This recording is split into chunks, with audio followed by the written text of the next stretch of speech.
Check is brought to you by SSS, serbisyong mapagkakatiwalaan, proteksyong maaasahan. Kapitbahay. Aga, balik agad. Excited sa pet. Alam niyo mga kapitbahay, mga pet lover po kasi itong mga kapitbahay. Itong team namin eh. Kaya pag sinabi pet, talaga naman. Excited Oo. eh. Baka may nakalimutan tayo paalala. Binalig niyo kami agad. Hindi pa nakakahinga ng marami-rami. Kaya eto, wag na natin pa. Aba, bilis ng pastor. Aba. Kaya mga kapitbahay.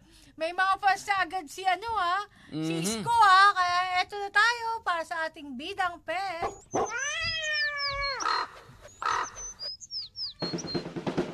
Ikaw ba ay pet lover? Meron ka bang letmaku?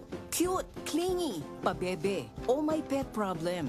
Ito ang segmentong para sa inyo. Dahil dito, pet nyo ang bida. Ano man yan. Eto na nga mga kapitbahay, wag na natin patagalin. I-welcome natin sa ating program si Miss Rich Patong, ang fur mom ni Isko. Ayan. Alam niyo mga kapitbahay eto, nag-viral tong video na to Abay Randy. Nako. Oo, umabot sa mahigit na 9 million views. Grabe Napakalaga nga naman. Iba to si Isko, iba to. Oo, kilalanin natin how charming Isko is. Yan. Hello po, good morning sa'yo, Miss Rich. Good morning. Hello po, Ma'am Charo and Sir Randy. Good morning po. Good morning po sa lahat po ng mga fur parents po dyan, mga fur babies po natin. Good morning po. Kamusta tayo, Abay Rich? Yes po. Kumusta tayo? Kumusta umaga natin? Yes po, maganda po lagi ang mga umaga natin guys, lalo na pag meron po tayong mga alaga na mga aso at saka pusa, lagi pong maganda yung umaga natin. Ano bang typical na araw para sa isang fur mom na katulad mo? Siyempre yung typical po na katulad namin, pagiging fur mom, siyempre po gigising kami ng maaga, ipagluto po sila ng masarap na ulam, ipaghanda po sila, lilinisan po sila, nagbibigay po talaga kami ng time para po sa mga alaga po namin. Talaga naman, sana all! Pwede na ba mag-apply ng pet? Teka muna! Sino ba yung katabi mong napaka-kisig? Ang pogi! Naku Yes po. Oo, naka-shades pa! Yes po. Pakilala nga po natin, Abay Rich. Hello? Yes po, ayan, may katabi tayo Sino ba yung ang pogi na yan? Napakatikas. Yes po, ipinapakilala ko po sa inyo po ang bida ko po na alaga, si Isko. Yung name po niya is si Isko, pero yung totoong name po niya is Schofield. Siya po ay 3 years old. So, magbe-birthday po siya ngayong March 31. So, mag-4 years old po siya ngayong buwan. Happy birthday sa'yo, advance, Isko. Ano yung totoong pangalan? Wag mo na pa-spelling, hindi na. Schofield nga. Schofield. Name niya.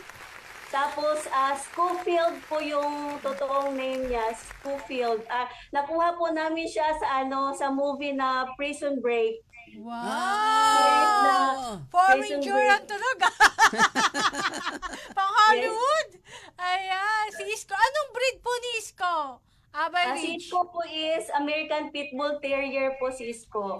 American Pitbull Terrier. Siguro ito na yung ito na yung pagkakataon para ma-educate natin yung ating mga kapitbahay kasi pag sinabing pitbull, Abay Charo G, parang nakakatakot daw Oo. Yes po. Mabagsik. So, tulad sa amin ni Isko guys, mga alaga namin pitbull, so nadi-discriminate po talaga kami lagi.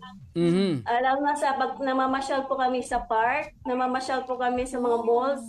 So parang kinakatakutan po kami ng mga tao. Parang pag dumadaan po kami, iniiwasan po kami. Kasi natatakot po sila sa alaga namin, katulad kay Isko. Pero hindi po nila alam guys na ang mga alaga kasi natin is nakadepende po siya sa pag-aalaga ng amo. Okay?